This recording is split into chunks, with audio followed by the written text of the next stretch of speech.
పౌర్ణమి సందర్భంగా తిరుపతిలో కపిలేశ్వర ఆలయానికి భక్తులు పోటెత్తారు. స్వామివారి దర్శనం కోసం భక్తులు క్యూలు కట్టారు. గత వారం రోజుల నుంచి దేవస్థానపు అధికారులు, సిబ్బంది భారీ ఏర్పాట్లను చేపట్టారు. ఆలయానికి వచ్చిన భక్తులకు కావాల్సిన మౌలిక వసతులతో పాటు క్యూ లైన్లో భారీ భద్రతా చర్యలను ఏర్పాట్లు చేశారు. కార్తీక మాసంలో పౌర్ణమి రోజు మహాశివుని దర్శనం చేసుకుని దీపారాధన చేసుకుంటే సకల దోషాలు తొలగుతాయని భక్తుల ప్రగాఢ విశ్వాసం. దీంతో కపిలేశ్వర ఆలయానికి ప్రతి పౌర్ణమి రోజు భక్తులు తరలివస్తారు. కుటుంబ సమేతంగా వచ్చి ప్రత్యేకంగా పిండి దీపారాధన చేసుకుని ఆ శివయ్యకు దీపారాధన చేసుకుంటారు. తెల్లవారుజాము నుంచి పెద్ద సంఖ్యలో భక్తులు తరలి రావడంతో ఆలయమంతా సందడిగా మారింది.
తొందరగా దీపాలు పెట్టి బయట కావాల్సిందిగా కోరుతున్నాము.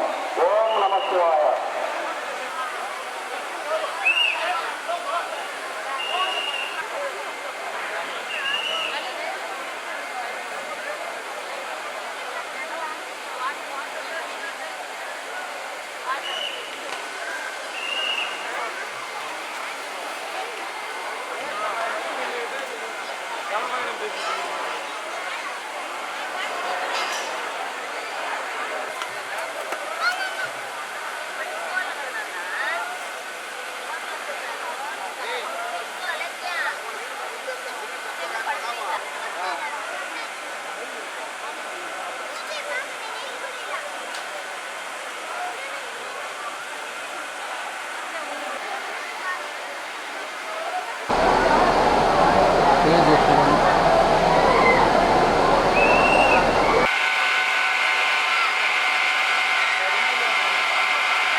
తిరుపతి ఈ కపిల తీర్థంలో మహాదేవుడు ఆదిదేవుడు అనుగ్రహం కోసం ఆరోగ్య ప్రదాత, ఆయువును ఆరోగ్యాన్ని ఇచ్చే మహాదేవుడు పరమశివుడు అనుగ్రహం కోసం భక్తులు ఈ కపిల తీర్థం